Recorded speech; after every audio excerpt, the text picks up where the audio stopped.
부탁드리겠습니다. 정말 우리가 산유국이 될 수 있을까? 참 기대가 참 모아지고 이런 거를 참 총선 전에 한번 했으면 어땠을까라는 또 생각도 제가 참 오늘 많이 들었습니다. 왜 이렇게 총선 이후에 자꾸 이렇게 호재들만 나오는 것인지 참 기가 막힌데요. 자, 우선 오늘 대통령 발표가 있었죠? 네.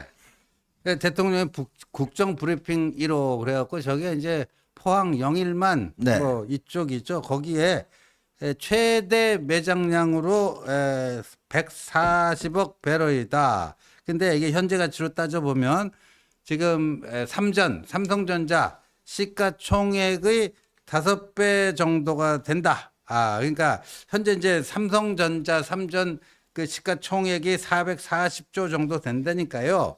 이게 이제 그 5배 정도 되면 2,200조 원인데 아유. 우리 대한민국 한 해 예산이 이제 700조 정도 되지 않습니까? 600조, 700조는 아직 안 되고. 600에도 700 사이 아닙니까? 그러니까 이게 엄청난 거예요. 적어도 한 3년치 국가 예산의 그 밸류가 있다. 뭐 이런 겁니다. 그런데 이게요. 일단 우리가 팩트 체크부터 하면은 이게 최대 매장량으로 봤을 때 지금 140억 배럴이고요. 네. 이게 미니멈부터 맥시멈까지 있다는 거예요. 그래서 최소의 경우에는 35억 배럴. 네. 그러니까 지금 140억 배럴에 한 4분의 1 뭐 이렇게 될 것 같습니다. 예. 그 정도가 되고요. 이게 보니까 이제 석유나 또 가스 개발 과정에 보면은 처음에는 이제 물리 탐사 자료를 먼저 취득하고 그 자료를 또 전산 처리한답니다. 네. 그리고 나서 자료 해석 과정을 거쳐서 탐사 시추를 하고 탐사 시추라는 거는 석유나 가스가 진짜 있는지 없는지를 그걸 확인하는 거 과정이에요. 네. 그래서 탐사 시추를 통해서 있는 게 확인되면 그때 이제 본격적인 개발 생산을 하는 건데, 그러니까 1단계가 자료 취득, 2단계가 전산 처리, 3단계가 자료 해석이거든요. 네. 오늘 나온 거는요, 요 3단계를 끝냈다. 아하. 3단계를 끝냈다 하는 거예요. 근데 3단계는 어디서 했냐면은 미국의 이 분야 굉장히 뭐 전문적인 기업인 액트GEO, 액트GEO 사에 이거를 이제 분석을 의뢰를 했는데 거기서 그런 결과가 나왔다. 아하. 뭐 이런 얘기 같아요. 자, 그러니까 이게 지금 영일만 쪽에 지금 일단 석유만 오일만 한 4년치 쓸 수 있는 지금 140억 배럴인가요? 그 다음에 이제 가스도 있습니다. 항상 이게 기름이 있으면요, 거기 가스층들이 있거든요. 이 가스를 한 30년 넘게 쓸 수 있다고 그래요. 사실은 동해에 예전에 이제 이 가스가 발견이 돼서 이미 이거는 우리가 시출한 적이 있습니다. 상업적으로 가스를 했는데. 이게 굉장히 급격히 이제 고갈이 돼서 지금 현재로서는 이제 좀 상업성이 없는 걸로. 네, 그렇죠. 네, 죄송합니다. 상업성이 없는 걸로 일단 돼 있는데 사실은 이제 우리 석유의 꿈은 정말 오래됐습니다. 이게 보니까요. 우리나라에서 1959년도에 국립지질조사소가 전남 해남의 일대에서 처음으로 이제 원유가 석유가 있다. 이래서 탐사를 시작했다고 그래요. 그리고 이제 1964년도에 포항 지역 석유 탐사가 있었습니다. 그때 제가 한번 사진 보여드릴까요? 이게 박정희 대통령이 당시에 이제 이렇게 직접 발표를 해서 이 시추하는 그런 뭐 이것까지 있었습니다. 근데 알고 봤더니 이게 지금 그런 원유가 아니고 뭐 다른 거여서 그때 당시에 이제 실패로 돌아갔고, 이렇게 보시면 당시에 이제 저런 시설로 해서 진짜 그때 저는 뭐 그때 어렸을 때입니다만은 이게 보니까 석유가 나온다 해서 그때 뭐 난리가 났던 모양이더라고요. 그럼요. 이게 이제 드라마에 나왔던 겁니다. 이 드라마에 나왔던 건데 당시에 거기서 나왔던 이제 기름 있는 그 이게 층 있지 않습니까? 그걸 들고 당시 박정희 대통령이 뭐 눈물까지 흘렸다라는. 왜냐하면 이제 오일 쇼크가 이제 있고 뭐 원유 가격이 폭등하고 이러면서 이제 이런 부분에 대한 이제 그 탐사가 계속 이제 우리가 있어 왔는데 우리 주변에서는 이게 잘 발견이 안 됐습니다. 그러다가 1998년도에 네. 그때 이제 IMF 이후에 울산 남동쪽 58km에서 이게 동해 가스전이 발견이 됐고, 네. 이게 2022년, 그러니까 2년 전까지 천연가스를 생산했습니다.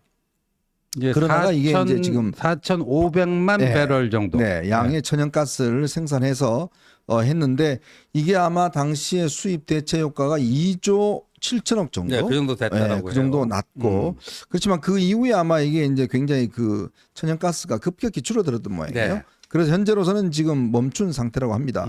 그러니까 이게 뭔가 우리 주변에도 이게 뭔가 있다라는 그런 이제 신호들은 있어 왔는데 네. 요번에 이제 아까 지호님도 이야기했지만 뭔가 이제 이 권 있는 기관에서 물리적인 검사를 해보니까 실제 있을 가능성이 있다.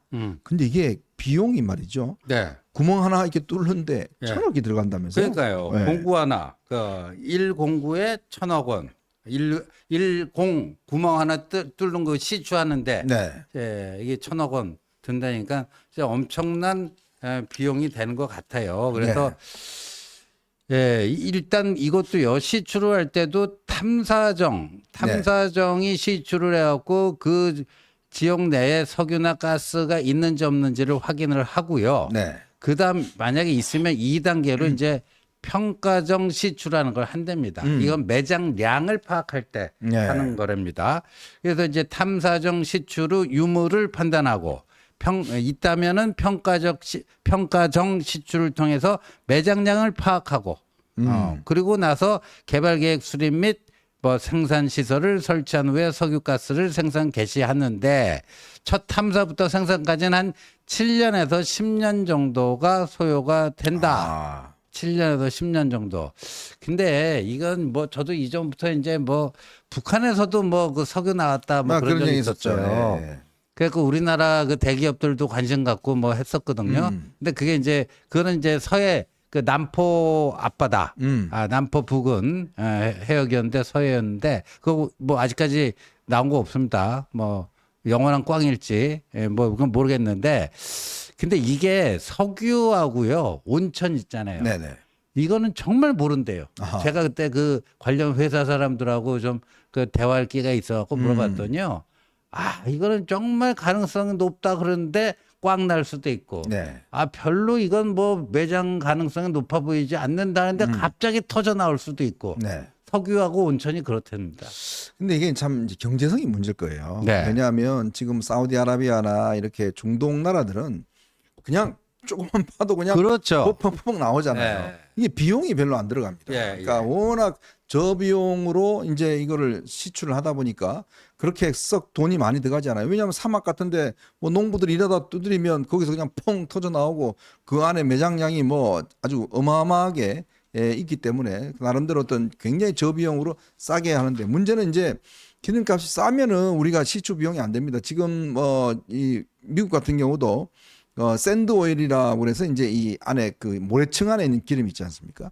그거는 이제 시추해서 기름으로 만들어내는 과정이 돈이 꽤 든대요. 네. 근데 이제 이게 배럴당 가격이 한 $100 이상 되고 이러면 그걸 시추해서 하면 경제성이 있지만 그렇지 않고 이게 유가가 떨어지면 경제성이 없는 거예요. 그렇죠. 그래서 그냥 아예 그러니까 시추를 안 하는 거거든요. 그러니까 이제 이번 같은 경우도 맞습니다. 우리가 양만 많다고 이제 문제가 되는 게 아니라 네. 실제로 시추 작업을 시작을 해서 제가 말씀드린 구멍 하나 뚫는데 1,000억이라고. 그러면 이 구멍을 몇 개를 뚫어야 될 것이고 그러면 이게 이제 과연 생산을 해서 운반하고 뭐 등등 정유하고 뭐 이런 여러 가지 이제 비용이 많이 들잖아요. 그렇죠. 그러니까 얼마만큼 단가당 가격이 싼가 요 문제에 따라서 이제 경제성, 상업성이 따지는 거 아니겠습니까? 네. 그러면 예를 들어서 우리가 뭐 저쪽에서 수입해오는 것보다 이게 뭐 더 비싸다. 그러면 오히려 더 손해. 그렇죠. 그러니까 가성비가 안 맞는 거죠. 있긴 있는데 그거를 이렇게 그 채취해갖고 상품화하는 데까지 드는 비용이 뭐 많다면 오히려 수입하는 것보다 못할 수도 있습니다. 네. 그래서 내년 이제 이 탐사시추의 결과 그러니까 거기 있는지 없는지 석유와 가스가 있는지 없는지 결과가 내년 상반기 정도에는 나올 것이다. 그리고 만약에 그게 있다는 게 확인이 되면 2027년, 28년 요때쯤 공사가 시작되지 않겠느냐. 네. 뭐 그런 얘기입니다. 그런 얘기. 그러니까 이게 이제 뭐 문제는 뭐 정부 돈으로 다 하진 않습니다. 그럼요. 왜냐하면 사업성이 있다 그러면 이제 기업들이나 뭐 글로벌 또 펀드나 이런 것들이 이제 투자를 하게 되면 이제 그런 비용으로 충분히 할 수가 있기 때문에요. 이게 뭐 전적으로 뭐 정부 예산으로 다 들어가지는 않을 겁니다. 그러니까 지금 아마 올해 말에 시작되면 내년 초쯤에 정말 이게 경제성이 있고 매장량이 이제 우리가 이야기했던 대로 뭐 140억 배럴 정도 있는지 이런 부분에 대한 어떤 아웃라인이 나오게 되면 이제 이게 뭔가 장사가 되겠다 싶으면 또 이게 이 지역이 보면 지금 일본하고 이제 조금 우리가 또 문제가 있을 수 있잖아요. 그렇죠. 그러니까 일본하고도 예를 들어 공동 개발한다든지 뭐 이런 것들을 해서 함께 참여할 수도 있는 것이고요. 그러니까 그런 어떤 가능성은 여전히 열려 있는데 문제 이제 정말 우리가 기대하는 건 그거죠. 야, 대한민국 옆에도 기름이 있더라. 만약 이런 것만 확인이 되면 우리가 지금 당장은 아니더라도 우리 미래 세대를 위해서라도 충분히 쓸 수 있는 그런 거 아니겠습니까? 이게 이제 최소 35억 배럴에서 최대 140억 배럴이라고 하는데 140억. 예, 140억이면요. 석유가 4년치 분량이고 네. 가스가 30년 분량이 되잖아요. 저희 가스 30년 이게 진짜 다 꽂히는데 네. 우리가 말이죠. 그 김대중 노무현 때 뭐 이제 북한 경제 특수론, 북한 특수론 네, 해갖고 맞아요. 뭐 시베리아 횡단 철도 뭐 어떻게 한다. 그건 이제 김대중 때 하다가 잘 안 됐어요. 근데 노무현 때는 철도가 잘 안 되니까 뭘 하려고 그랬냐면요. 파이프라인. 그러니까 이제 그 내추럴 가스, 천연 가스가 두 가지 형태로 있지 않습니까? 그러니까 액화 천연 가스, 리퀴파이드 에어고 LNG라고 하고 그러니까 파이프라인으로 하는 거 PNG라고 하잖아요. 그런데 우리나라 이제 그 천연가스 수입은 다 LNG 형태란 말입니다. 맞아요. 우리가 사실상에 육지로 갈 수 있는 나라가 없잖아요. 네, 그러니까 사실상에 섬나라다 보니까 다 이제 배로 운반해갖고 오니까 이런 건데 근데 이 LNG가 PNG보다 가격이 몇 배 비싸거든요. 네, 맞아요. 그러니까 예를 들어서 소련에서 뭐 우크라이나가 저거 독일 같은 데가 그런 걸 천연가스를 많이 받았잖아요. 근데 그거는 이제 PNG죠, PNG. 네. 그거는 LNG에 비해서 가격이 싼 거예요. 그래서 노무현 때 무슨 얘기가 나왔냐면 러시아의 천연가스를 한국으로 파이프라인으로 하나 남았죠. 파이프라인으로 뭐 하자. 근데 이게 북한을 빼고 할 수가 있어요? 없죠. 그러니까 북한을 거쳐서 오게 하자 이런 구상이 있었는데 제가 그때 KDI에 있을 때인데 저는 반대를 했죠. 왜? 아이 김정일이 저 새끼들이 이거 그냥 중간에다 빼먹고 장난치고 뭐하고 할 텐데 그거를 어떻게 보면 칼자루 하나를 쥐어주는 거 아니겠느냐. 맞아요. 실제 소련에서 독일로 가는데 그 중간중간에 있는 나라들이 그 장난 많이 쳤거든요. 많이 쳤죠. 예. 근데 그런 나라도 그런데 북한이 북한을 어떻게 믿고 그런 걸 할 수 있느냐. 그런 건데 근데 이 가스가 만약에 여기서 30년치가 나온다고 생각해 보세요. 이거 엄청난 거죠. 네.